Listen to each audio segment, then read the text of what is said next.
Olá, aqui o Soberania em Debate, um programa do movimento SOS Brasil Soberano, dos sindicatos de engenheiros do Estado do Rio de Janeiro. Hoje nós vamos debater um tema muito importante para a soberania e para o desenvolvimento. E também para desmistificarmos, a questão colonial, que persiste de forma cruel no Brasil. E a maior forma de tratar disso é a luta dos povos indígenas. Beth, com quem nós vamos contar para tratar desse tema hoje? Bom, no programa de hoje nós contamos com a participação da Pagu Rodrigues. Muito obrigada, Pagu, por ter aceitado o nosso convite. A Pagu é indígena da etnia Funiô, socióloga, formada pela Universidade de São Paulo, estudante de Direito e integrante da Comissão dos Povos Indígenas da OAB de São Paulo. É feminista, ambientalista e também tem uma coluna no site Brasil de Fato. Pagu, mais de 6 mil indígenas de 172 etnias estiveram acampados em Brasília para pressionar os ministros do STF pela não aprovação do marco temporal. Já o voto contra o marco do relator ministro Edson Fachin, mas há um voto favorável do Nunes Marques, e a votação foi novamente adiada nessa quarta-feira. Pagu, o que é o marco temporal e o que significa essa votação para os povos indígenas das várias regiões do país, não somente os da Amazônia, mas do Sudeste, inclusive, de todas as regiões? Qual é a importância para os povos indígenas esse julgamento no STF? Boa tarde, Jorge e Beth, agradecer por estar aqui presente, e falar desse tema tão importante, que é o marco temporal, que hoje é o grande debate sobre a questão dos direitos indígenas, porque ele é inconstitucional e ele traz um retrocesso imenso sobre tudo aquilo que a gente lutou ali na Constituinte de 88, e sabendo que já foi muita luta, em 88, conseguir garantir o mínimo das questões indígenas ali, em dois artigos, o 231 e 232 da Constituição. E o marco temporal quer simplesmente derrubar isso, porque ele impõe uma espécie de marco zero que diz que as terras indígenas, que devem ser demarcadas, somente aquelas que estão ocupadas, ou estavam ocupadas quando da Constituição Federal de 88, ou que já estavam sob conflito possessório, que é a tese do renitente esbulho, que acompanha o marco temporal, ali na Constituição Federal de 88. Quando a Constituição já garantiria, na verdade, que todas as terras indígenas deveriam ser demarcadas 5 anos após a sua promulgação. Então, nem foram demarcadas até hoje, e agora se quer rever esse processo constitucional com a imposição do marco temporal. É um retrocesso, é inconstitucional, coloca para a gente toda uma série de conflitos que em várias áreas já estavam pacificados, porque são territórios que já estavam homologados, mas também cria um prejuízo para outros territórios que já têm as suas demarcações paralisadas no governo Bolsonaro e outros que ainda nem começaram o seu processo de demarcação. Então, quando eu olho, a gente tem 12% de terras indígenas demarcadas, a maior parte delas está na região norte, ali da Amazônia, Quando eu pego o Nordeste, praticamente não há terra indígena demarcada, são todas reservas indígenas. Se o marco temporal for aprovado, não serão demarcadas como terras indígenas e reservas provavelmente não mais reconhecidas. Mas quando eu pego o Sudeste, a situação também é muito difícil, Eu tenho Jaraguá, na capital do estado de São Paulo, que é e foi demarcada como terra indígena em 2015, que pode ter o seu processo revisitado se o marco temporal for aprovado, mas não só, Parelheiros, também pode ter o seu processo revisto e derrubado se o marco temporal for aprovado. Eu tenho inúmeras terras Guarani, Tupi e Guarani, no litoral do estado, que estão com as suas demarcações paralisadas desde a década de 90, e provavelmente, se o marco temporal vier a ser aprovado, não serão demarcadas. Se eu pegar o sul do país, é a mesma situação, e se eu pegar o centro-oeste, e aí a gente tem o exemplo ali de grande conflito, que são os territórios Guarani e Kaiowá, é absurdo o que a gente está, uma atrocidade o que a gente está assistindo, Então, a gente está contando muito que o voto, né, dos outros 9 ministros seja favorável à causa indígena. O voto do ministro Nunes Marques foi muito ruim, um voto raso, um voto que ancora uma leitura jurídica ruim da Constituição, porque faz uma leitura só do verbo presencial, né, mas não considera que o jurídico é aquilo que você tem que garantir, né, como direitos adquiridos de uma determinada população. E a gente espera que todos os demais ministros agora sigam o relator, que é o Fachin, que foi favorável à população indígena, votou contra o marco temporal, porém a gente não sabe quando o marco temporal vai ser julgado de novo, porque tem pedido de vistas do Alexandre de Moraes, esse pedido de vistas pode se estender no tempo que eles determinarem, pode ser 1 mês, 2 meses, e quando voltar para a pauta do STF, a gente também não sabe se vai ser pauta prioritária de votação. Então, enquanto não se vota o marco temporal, a verdade é que todas as demarcações de terras indígenas no país estão correndo risco, porque a orientação geral do governo é seguir, né, sendo orientado pelo marco temporal em julgamentos de primeira e segunda instância sobre as demarcações de terra. Então, a gente já está vendo, né, demarcações de terra serem questionadas com base no marco temporal. Quando a gente não tiver uma resolução disso, a gente fica nessa berlinda de luta mesmo. Sabemos que, da perspectiva do modus operandi do judiciário, né, do Brasil, pedir para que as comunidades comprovem isso é muito complicado. Primeiro porque ignora, né, todos os conflitos que foram impostos até por projetos de desenvolvimento nacional.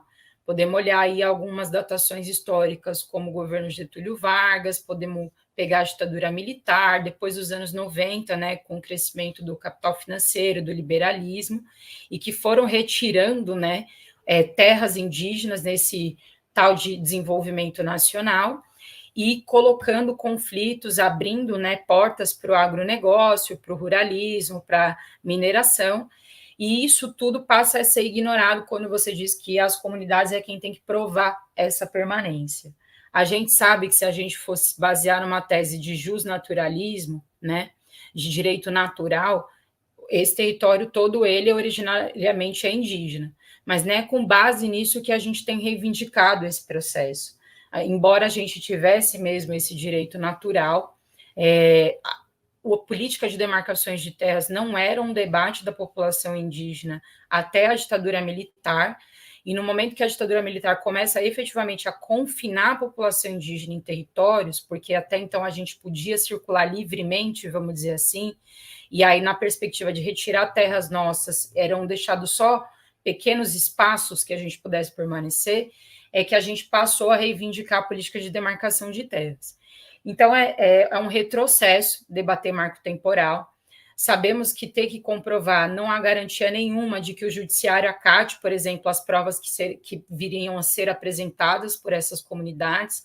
Sabemos também que pode haver muita pressão política, econômica e financeira em cima desses casos. Então, a gente sabe que não é garantido, né? O que se pede, por exemplo, agora para o Choclen, com o julgamento da reintegração de posse da terra Ibirama-Laclanô, é um exemplo do que vai ser se o marco temporal for aprovado, porque não está dado, né? Eu tenho experiências, né? Eu, por exemplo, fui para o Mato Grosso do Sul na época que mataram a liderança lá, Kaiowá Simão Vilharva, e a gente sabia, né, que tinham vários processos, por exemplo, em relação a uma fazendeira lá, que era acusada de homicídios, de mandar matar várias lideranças Guarani Kaiowá, e o judiciário nunca se pronunciou em relação a isso. Por exemplo, o STF nunca se pronunciou, ela continua mantendo as fazendas dentro de terra Guarani Kaiowá. Então, sabemos que não tem essa garantia, né? Existe uma pressão política, mesmo no judiciário do Brasil, que deveria ser um poder neutro, que deveria ser um poder de garantia constitucional, mas que a gente sabe que não é o que está acontecendo. Porém, a gente viu um voto favorável, que foi aí do Fachin, que é o relator do processo. Nossa, é uma luta muito grande agora no mês de agosto, mas também havíamos feito, né, o acampamento Luta pela Vida em junho, antes do recesso do STF, para conseguir vocalizar a necessidade de que o STF não aprove o marco temporal, e agora a gente retomou ali em Brasília toda essa mobilização.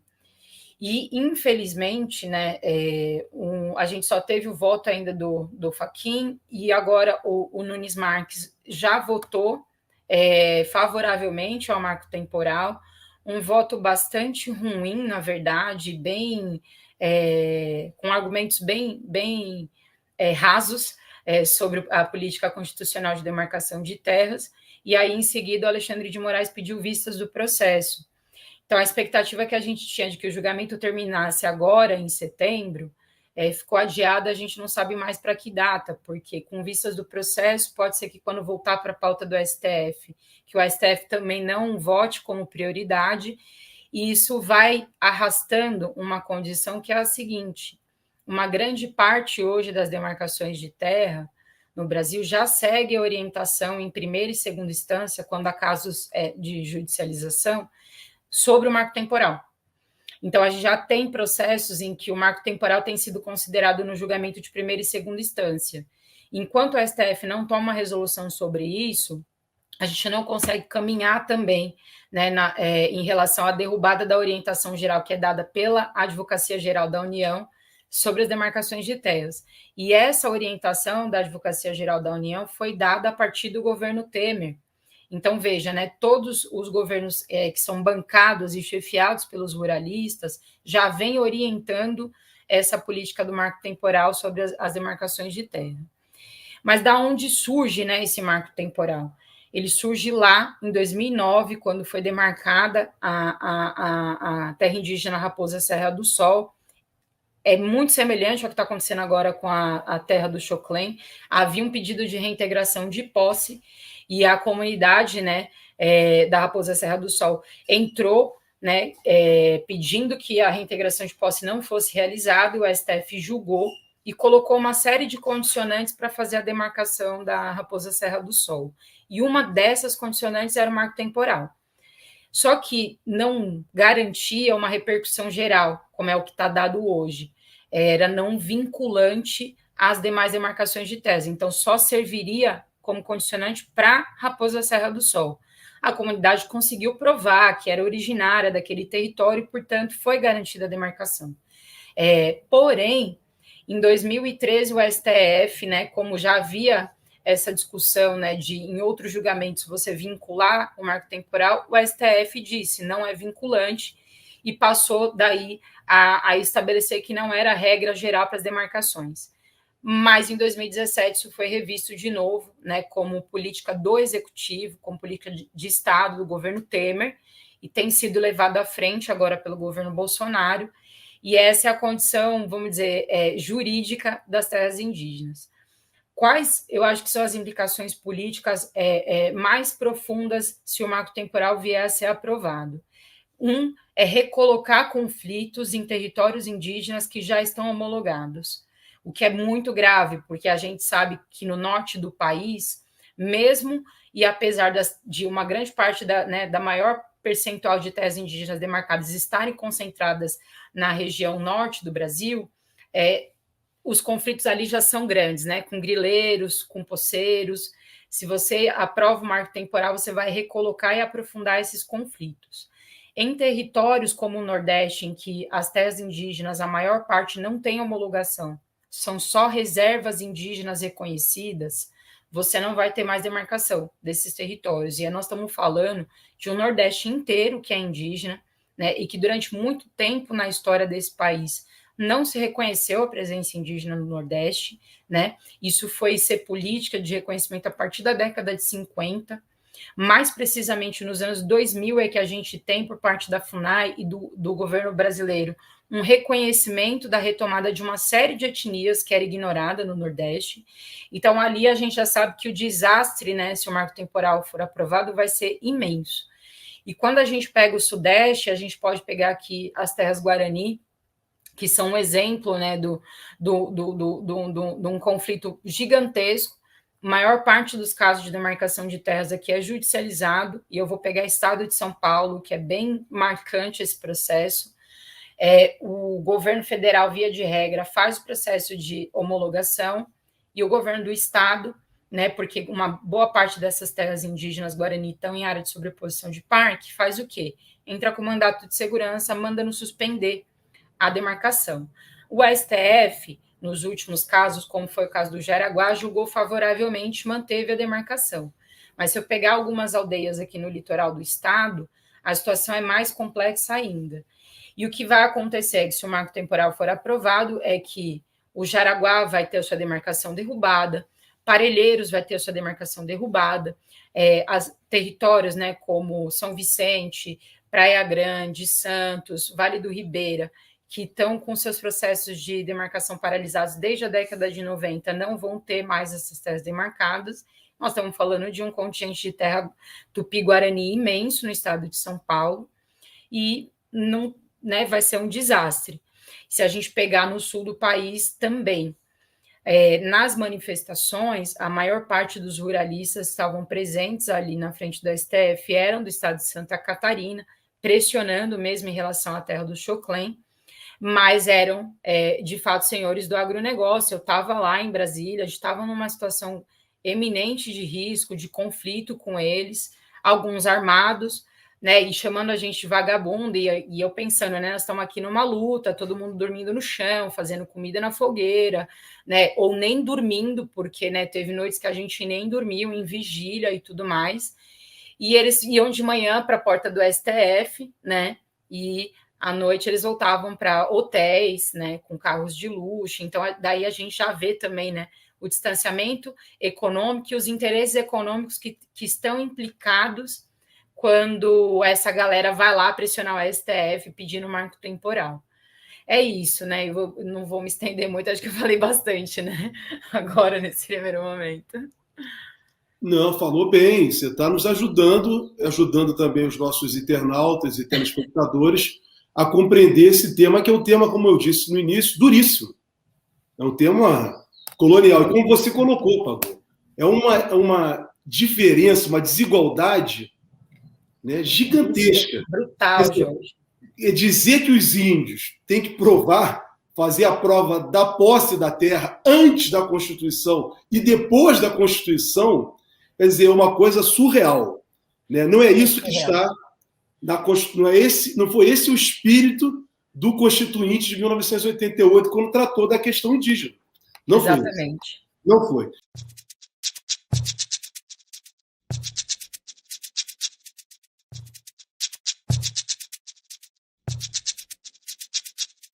Mas você tocou aí, procurou explicar exatamente, né? Falou da causa, tentou explicar o efeito, né? Inclusive terminando aí com a questão dos ruralistas, né? De forma violenta, né? Numa repressão, né? Privada. Mas eu queria te aprofundar essa questão dos efeitos, né? Da questão das terras indígenas. O que nós temos? O agronegócio querendo terra para expandir, né, suas atividades. Do outro lado, nós temos mineradoras estrangeiras, né, garimpeiros. Temos também a questão das hidrelétricas, e temos um problema que, como você citou, o julgamento Raposa Serra do Sol, né, e o que nós verificamos a partir do julgamento Raposa Serra do Sol?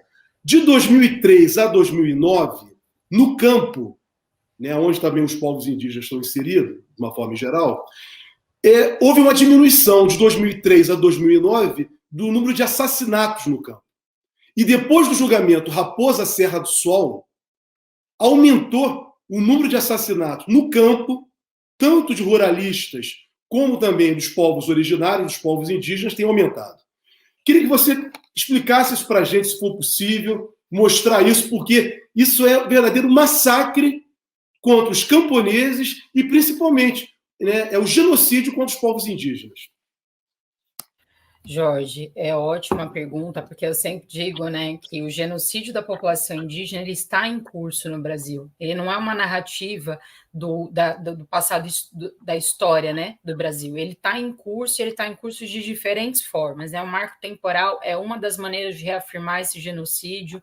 A pandemia que a gente está vivendo tem sido usada como política de genocídio da população indígena.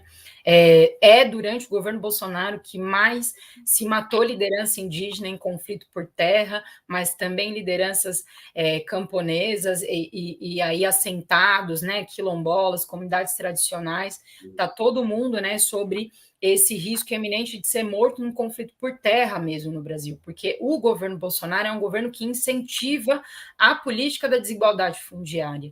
E por que incentiva a política da desigualdade fundiária? Porque o modelo, né, extrativista, monocultor, da pecuária extensiva, do agronegócio, é o modelo do lucro imediato. E onde é que está, né, vamos dizer assim, para ser retirado esse lucro imediato? São nos nossos territórios, e não é à toa que o governo Bolsonaro transforma a população indígena no principal inimigo da nação. Não é à toa que é sobre esse governo que a gente mais morre, né? Não é à toa sobre esse governo que a gente também tem sido ponta de lança estratégico nas lutas anticapitalistas mesmo. A gente está enfrentando um modelo econômico, né, que é um modelo vigente desde a colonização. É extrair, só que a gente não tem mais de onde extrair. Essa é a verdade, né? A humanidade está passando uma crise climática, uma crise ambiental, dos direitos da natureza, e hoje quem preserva de pé todos esses direitos da natureza e é resistência ao modelo do capital e do lucro é a população indígena, é a população tradicional. E aí, veja, nós temos 13% de terras indígenas demarcadas e 46% do território, né, que está sob posse de alguém, está na mão de 3% da população mais rica desse país. E aí a gente olha, né, quando a gente vê todas as demais desigualdades, a gente sabe que existe uma desigualdade mãe. A desigualdade mãe deste país é a questão fundiária, né? O modelo, né, que foi legalizado, vamos dizer assim, sobre expropriação de terras indígenas, começa lá em 1755, quando o Marquês de Pombal coloca, né, como norma o Diretório dos Índios, né? Em 1758 isso vira política geral do país, quer dizer assim, olha, a população indígena pode viver num pedacinho de território que é o roçado, mas vai ter que trabalhar para a grande lavoura. E vai ser obrigada a casar com um não indígena, os filhos desse casamento não serão mais considerados indígenas e a gente não vai discutir mais a posse dessa terra para a população indígena.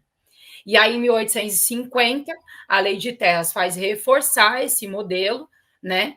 E garante que só pode ter terra nesse país quem por ela puder pagar. E aí, obviamente, que a gente já sabe, né, da onde é que sai todo o processo da grilagem, né? A gente tem situações no Pará que existem registros quase que vitalícios, como se quem fosse originário daquela terra fosse um branco europeu e não um munduruku.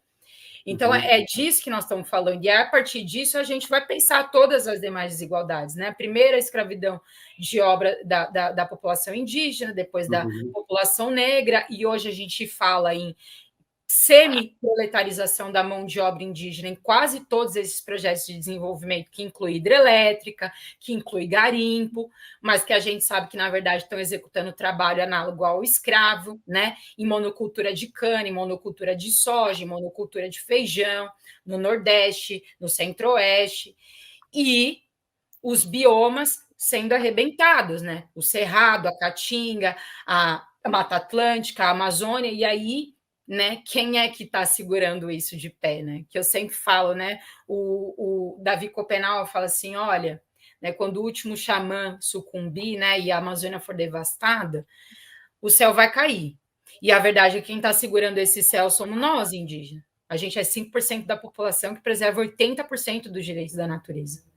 E é por isso que a gente é inimigo desse modelo. Né? Por isso que o Bolsonaro diz que tem que integrar, que tem que desenvolver, que tem que arrendar terra, que tem que garantir lucro. Só que não é esse o nosso modelo de vida. Nosso modelo de vida não está pautado no lucro. Nosso modelo de vida não está pautado na privatização, e ele por si só é uma afronta, porque é um modelo comunitário. Pensa o quanto um modelo comunitário afronta um projeto individualista e liberal. Afronta muito, né? Porque impõe uma resistência secular, né? E a gente tem garantido essa luta. Eu falo para todo mundo, a gente tomba até o último índio nesse país, mas não vão sair da resistência dos nossos territórios. E a resistência que a gente constrói hoje não é só pela gente. Hoje ela garante, inclusive, a continuidade da humanidade como espécie, né? Porque a verdade é que sem a presença da espécie humana, né, bicho-homem, o planeta se recompõe, o planeta continua, a natureza vai dar um jeito de se recompor, né? E a gente está aqui nessa, né, indo, como diz o Ayrton Krenak, né, pelo cano, e todo mundo sem saber muito para onde correr, né, nesse processo. E com um governo que aprofunda cada vez mais esse modelo de desigualdade fundiária e extrativista. Um modelo burro, além do tudo, que é burro, né? Porque não tem nenhuma perspectiva de futuro de 10 anos. Nós vamos fazer tudo agora, em 1, 2 anos, e sei lá, né? A gente vê depois como é que a gente pega aí o pedacinho que tem ainda, né, de alguma natureza conservada, vai mudar esses 3% aí mais para lá e o resto da população que se vire. Só que luta por terra é luta por terra nos nossos territórios, é luta por terra na cidade também, que é a luta do movimento de moradia, né? É a luta do MST no campo, é a luta dos quilombolas, então não é só nossa, não é só nossa. E eu acho que é isso que talvez a gente precise conseguir vocalizar para a população de maneira geral, que é a grande afetada por todos esses retrocessos, tirar direito hoje da população indígena, tirar direito da população trabalhadora também. Porque quando você intervém num direito que é constitucional, você está dizendo que a jurisprudência desse país pode ser, de fato, derrubar qualquer direito constitucional. E aí não é só nós, é a classe trabalhadora também. Então, a gente precisa começar a unificar essas lutas. Neste próximo período, eu acho que é estratégico, né, a luta da população indígena, mas a luta da classe trabalhadora conjuntamente com a nossa. Porque quando a gente conseguir fazer reforma agrária, nós vamos estar peitando, de fato, interesses econômicos do grande capital. Quando a gente conseguir fazer reforma das comunicações, nós vamos estar peitando interesses econômicos do grande capital, da grande indústria nacional, mas também do capital financeiro. Quando a gente conseguir fazer essas reformas estruturantes, a gente consegue debater direitos constitucionais da população indígena, dos povos tradicionais, mas também da classe trabalhadora. E a verdade é que o que a gente está perdendo nessa conjuntura, e é isso que é o mais indignante, é que são direitos irreversíveis. Se o marco temporal for aprovado agora, nunca mais o STF vai aprovar qualquer coisa contra ele mesmo. Ele não vai fazer isso. Então, nunca mais nós vamos rever essa política de terras no país, né? Se a gente, como aconteceu, né, derrubou a CLT, quando que a gente vai conseguir algum dia de novo nesse país aprovar uma nova CLT? São coisas que a gente não reverte mais, né? E eu acho que é todo esse o perigo do que a gente está enfrentando. Daqui mais 5 anos, os grandes centros urbanos não terão mais qualidade de vida para ninguém. Para ninguém. E a gente está aqui, né, de pé, né, sangrando e fazendo essa luta para garantir a continuidade desse planeta, né? Não só do Brasil, que é Brasil porque alguém achou que tinha que ser Brasil, né? Mas é a Biayala, né, que é o nosso grande território original. Pagu, muito importante essa sua intervenção, porque ela mostra como estamos todos integrados nessa luta pela soberania do nosso país, né? Pela defesa do nosso território. Você já falou bastante sobre essa importância dos povos indígenas na preservação da natureza, né, do território, da integridade da Amazônia, que é considerada um patrimônio da humanidade, né? Mas eu queria ir nesse descaso do governo. Nós temos visto como foi que já existem na questão da Covid mais de 600 mil mortos, e toda a perda do ente querido ela é um drama, né, uma ferida aberta, mas diante de como os povos indígenas se organizam, se constroem, eu queria que você explicasse para a gente a dimensão do que é a morte de um pajé, por exemplo, para a cultura indígena. Qual é o impacto dentro da tradição indígena, dado a maneira como os povos se organizam? Beth, a morte de um pajé, né, que é a nossa maior liderança dentro de uma comunidade, nesse contexto de pandemia, implica a morte de todo um conhecimento e a morte de toda uma cosmologia, de toda uma cosmovisão que pertence a uma comunidade. A forma como a gente transmite conhecimento, ela não é da maneira, né, escrita, não é por registro, é por oralidade. E quem são os portadores, né, desses conhecimentos tradicionais, os maiores portadores dentro de uma comunidade desses conhecimentos são os pajés. E a gente sabe que isso tem sido um risco durante a pandemia, até por orientação do governo Bolsonaro, de incidir sobre áreas de comunidades, por exemplo, que têm a opção de se manterem isoladas, como é o caso de algumas comunidades que estão ali nos Yanomami, né, porque são clãs diferentes. Mas sabemos que a gente já teve no Nordeste, né, lideranças nossas anciãs que morreram em decorrência do Covid e também que morreram em decorrência, né, dessa política de morte do governo Bolsonaro, na bala mesmo, né? E isso implica na morte de todo um conhecimento, né? Mas não só, quando eu penso, por exemplo, né, a morte de algumas coisas que a gente considera, né, como anciãs nossas, né, um rio, uma serra, uma árvore que é sagrada, eu também estou dizendo que vai junto ali a parte de um povo, né? A gente viu o que aconteceu em Brumadinho, no Rio Paraupeba, né? E os Krenak sempre dizem que morreu um ancião deles, que era um tio deles, o Rio, né? Mas se eu olhar lá para a minha comunidade em Pernambuco, a nossa serra, que é a principal, que é a Serra do Comunati, está sob risco de arrendamento. E a gente sabe que se toda aquela terra for arrendada, a gente vai perder uma grande anciã, que para a gente a nossa Serra do Comunati é uma grande anciã. Então, não só sobre espécies humanas, mas dos direitos da natureza, que para a gente não são inferiores ao que a gente é, né? A gente perde em forma de existência.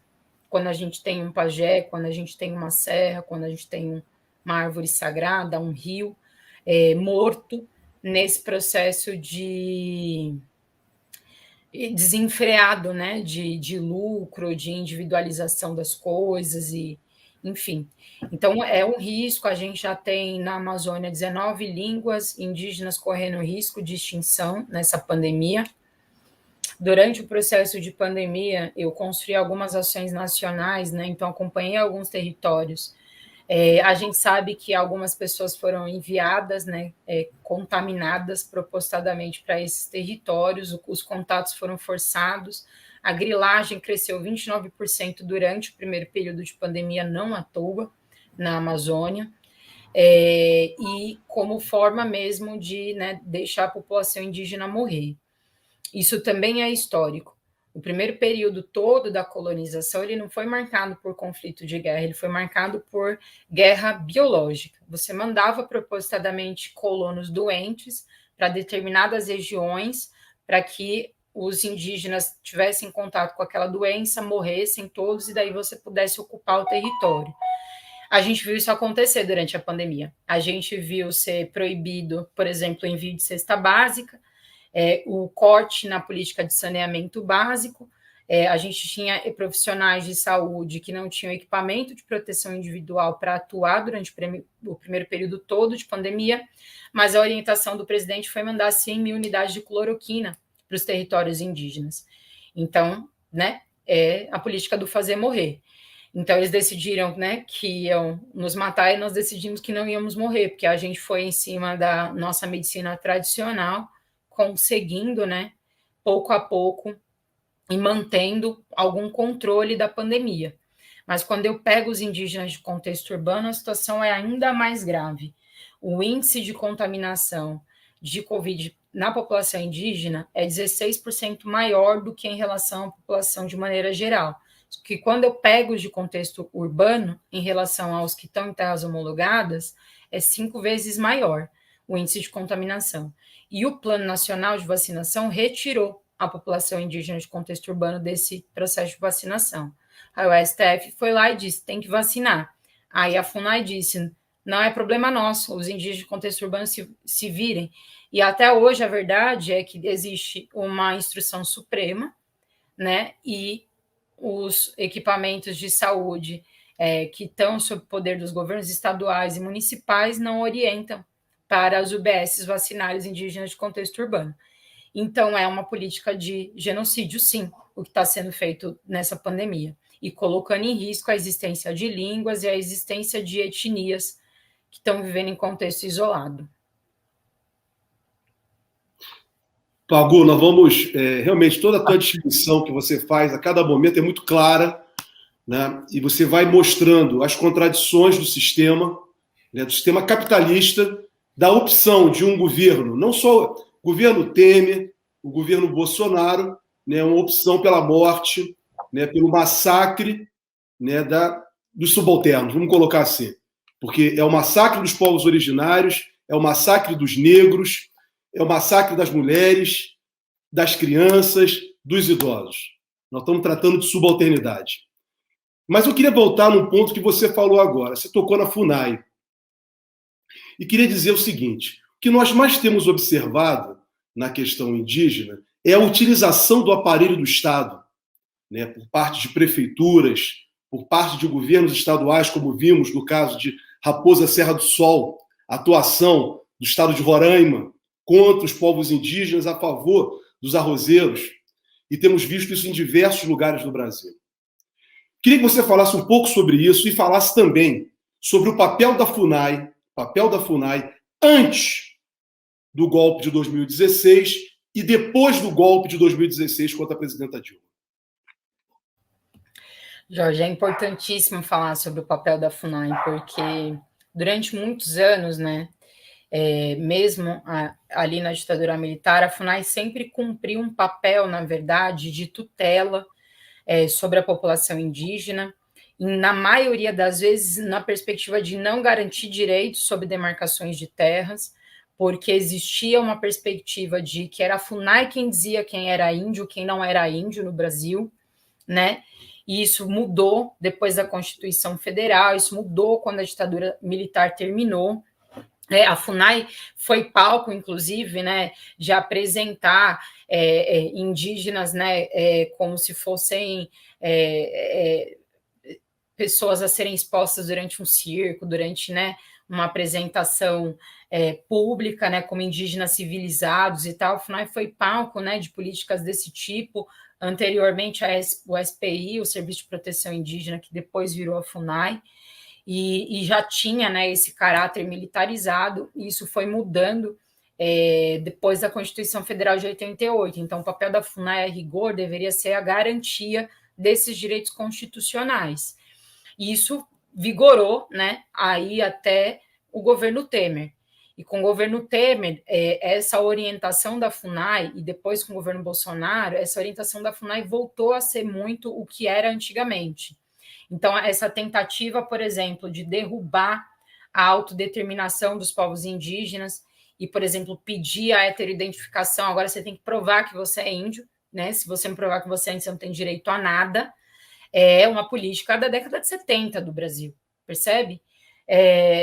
Outra coisa é derrubar convenções internacionais como a 169 da OIT, você ter desde missionários evangélicos até militares ocupando cargos de confiança nessa linha, né, da antropologia conservadora de dizer quem é índio e quem não é. Então, a gente distingue, né, os índios que estão vivendo em terras homologadas, que são terras demarcadas, daqueles que não estão em terras homologadas ou em contexto urbano e que não deixam de ser indígenas por causa disso, porque não é responsabilidade, né, desta população está vivendo fora do seu território, ela está vivendo fora porque ela provavelmente foi expulsa, né, por fazendeiro ou por conflitos inúmeros, e a FUNAI recoloca tudo isso, para além do fato, né, de não ter garantido praticamente nenhum tipo de suporte para mesmo as terras homologadas, né. Durante essa pandemia, a FUNAI tinha um orçamento de 11 milhões inicial para executar na pandemia, nos aldeamentos, e ela executou 1% só desse orçamento, né? Então, ela também é conivente, e todo o quadro ali, né, de funcionários hoje de confiança deste governo são coniventes com o que está acontecendo.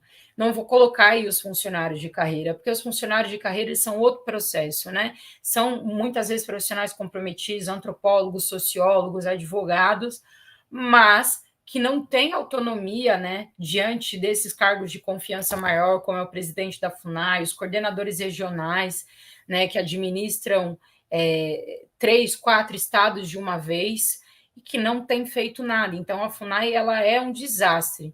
E o que a gente tem assistido também da parte de garantia de direitos é que muitas vezes não se faz a mudança legal, né? Então, por exemplo, não se aprova lá no Congresso uma mudança legal sobre determinadas questões que são referentes à FUNAI, e aí você começa a aplicar isso de maneira administrativa.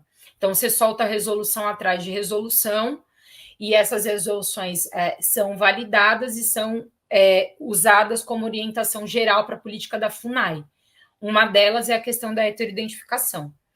A 169 garante a autodeterminação e a autodeclaração dos povos indígenas, né? Como diria Eduardo Vieira de Castro, índio é quem se banca. Você tem comunidade, você tem um povo, você é indígena. Independente de onde você está, a Convenção 69 ela é suprema nesse sentido. Aí vem a FUNAI, não consegue fazer uma mudança legal, porque é uma convenção internacional, não consegue derrubar, vamos dizer assim, né? O governo federal não consegue, por meio de uma PEC, como a 215, aprovar uma mudança constitucional sobre os direitos indígenas, faz o quê? Numa canetada administrativa, começa a impor essas coisas. Então, é bem difícil. A gente espera verdadeiramente, né, derrotar o Bolsonaro ano que vem nas urnas e ter um governo com uma orientação melhor, né, de garantia dos direitos da população indígena, para que a FUNAI realmente possa cumprir com esse papel. E a gente não precisa de tutela. Garantia de direitos não é tutela, que é outra confusão que se faz, né, discursiva no governo Bolsonaro.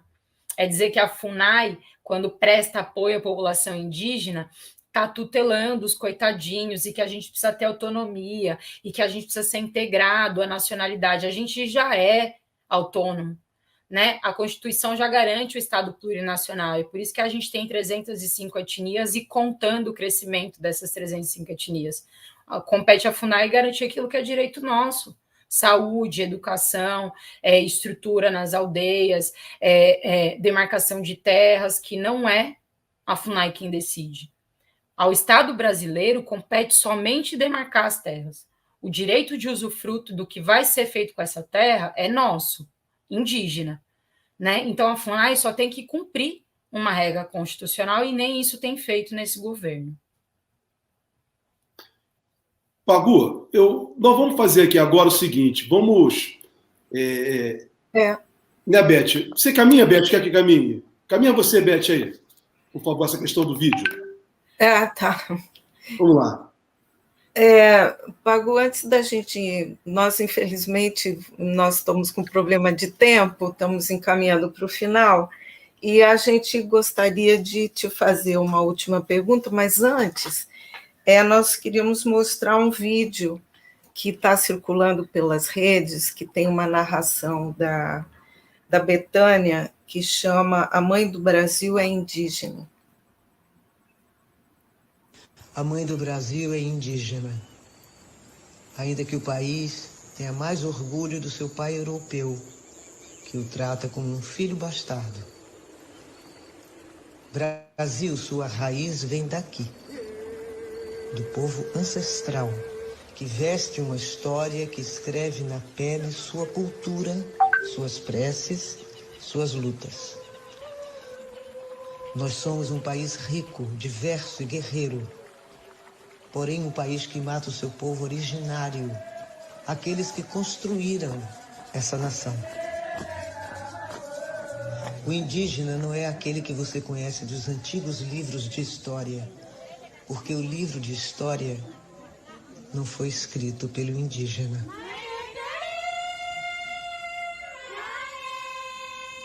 Ele não está apenas na aldeia tentando sobreviver. Ele está na aldeia, na universidade, no mercado de trabalho, na arte, porque o Brasil todo é terra indígena. O brasileiro devia ter mais orgulho do sangue indígena que corre em suas veias. Porque a mãe do Brasil é indígena.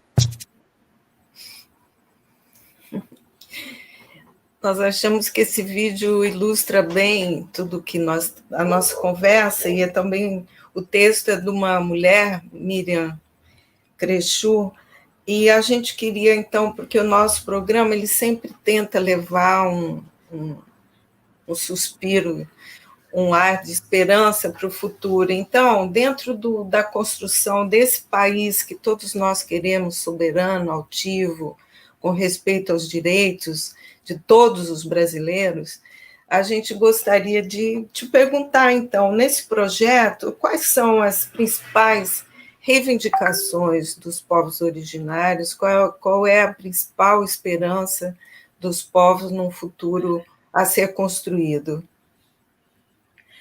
Beth e Jorge, né? Eu acredito muito que é aquilo que reconhece a nossa existência, né?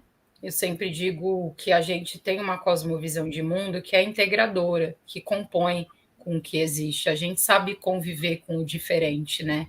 Aí, quando a gente estava aqui, que os colonizadores chegaram, a gente recebeu todo mundo com a maior generosidade. Essa generosidade, né, que não é... Ela é, inclusive, um fenômeno sociológico, né, da população indígena. Ela não é o que as pessoas comumente confundem com ingenuidade ou como se nós fôssemos povos imbecis, né? Que é a narrativa da história oficial. Essa generosidade é parte daquilo que compõe o nosso senso de comunidade, né? De bem viver que a gente fala, né? De conviver com o diferente, de conviver harmonicamente e de conviver não achando que a gente é superior a nada nem a ninguém, mas que a gente é igual e tão capaz quanto é todo mundo. E é por isso que a nossa forma de conhecimento não se opõe à ciência, por isso que a nossa forma de conhecimento e a nossa forma de existência não se opõe à natureza, por isso que o nosso ser indígena não se opõe ao ser não indígena, né? Seja ele negro, seja ele branco, de que etnia for. E eu acho que é sobre essa perspectiva de mundo que a gente gostaria que as coisas para todo mundo funcionassem desse jeito, né? Eu acho que é essa perspectiva de mundo que a gente traz para as pessoas e que a gente quer ver no próximo período ser, de fato, o modelo de existência de todo mundo, né? Onde outros mundos, né? Como diz aquele quadro zapatista, onde todos os mundos sejam possíveis, né? Porque este modelo que está colocado hoje, ele é excludente, ele é discriminatório, ele é genocida, ele é feminicida, ele é ecocida, né? E ele é para todas essas parcelas da população, não só nós indígenas, é para as mulheres, é para os negros, é para todo mundo que não é e que não cumpre com este padrão, vamos dizer, branco eurocêntrico, né? Que cagou tudo em todo lugar onde esteve, né? Porque o processo de colonização cagou tudo, não foi só aqui na Biayala, né? Foi na África, foi por onde ele passou, né? E a gente já olhava de longe e falava, olha, vai dar merda isso aí, deu mesmo. Então, o que a gente acha é que, na medida em que a gente consegue continuar existindo, estar vivo é estratégico nessa conjuntura. Porque manter a população indígena, a gente se manter em luta e se manter viva é estratégico para que a gente possa realmente construir com todo mundo um mundo onde caibam todos os mundos, né? Eu acho que é essa perspectiva que a gente chama de bem viver. É isso que a gente quer deixar como esperança, mas é isso que a gente constrói na nossa luta cotidiana como presente mesmo, não só como um projeto futuro. Acho que isso. Quero agradecer muito esse papo de hoje aqui. Pô, Pagu, a gente que tem que agradecer, tá? E você falou na questão da colonização, né? Por onde passou, só causou problema. Essa colonização ainda persiste, infelizmente. Persiste. Infelizmente. Muitos querem esconder. Infelizmente. Infelizmente, na academia. Muitos querem esconder que não existe mais um colonialismo. Existe sim. Está aí a luta dos povos indígenas, está aí a luta dos quilombolas, né? Tá as lutas nas cidades, o massacre contra a juventude negra, né? Isso é uma luta colonial. Então, nós estamos resistindo a esse colonialismo. E que as pessoas falam em decolonização, né, Jorge? Mas eu falo que é mais. A gente precisa começar a pensar um modelo não colonial de relações, né? Não é só decolonizar. é estabelecer relações não coloniais com tudo, né? Desde as relações político-econômicas até as relações sociais, né? Antropológicas. Então, é um desafio aí. Mas acho que a gente consegue nessa luta que a gente está fazendo. É uma luta permanente, Pagu. Esse programa foi tão bonito porque, na verdade, o que você apresentou da experiência dos povos originários, né, é uma proposta que diríamos assim, primitiva, mas libertária, socialista, para todos. Para todos. Para todos. Contra esse massacre que nos impõe o capitalismo nos dias de hoje. Pagu, queremos te agradecer. Se você quiser fazer suas considerações finais, temos tempo ainda. Fique à vontade para suas considerações finais, caso queira. Vou ser bem breve, agradecer imensamente mesmo por estar aqui com vocês hoje, me colocar à disposição para esse diálogo permanente, para essa luta permanente. Contem comigo sempre nas trincheiras aí de luta, vocês vão ver várias. E deixar um abraço aqui para todo mundo que está acompanhando a gente. Falar, se vocês quiserem, me adiciona lá no Instagram, no Facebook, e a gente vai continuar nesse papo para todo sempre, permanentemente. Obrigada, gente. Muito bem. Nós te agradecemos. A força das mulheres indígenas, né, que a gente não deu tempo nem da gente falar, mas elas estão ocupando os espaços, inclusive os espaços legislativos, né? Pagu é um exemplo de mulher que está ocupando. E a gente agradece muito a tua participação aqui, a tua luta, e estamos juntos, sempre estaremos juntos. Então, a gente vai encerrando por aqui, né, Jorge? Mais um programa, e esperamos todos semana que vem, nesse mesmo horário. Obrigado a todos. Tchau, tchau.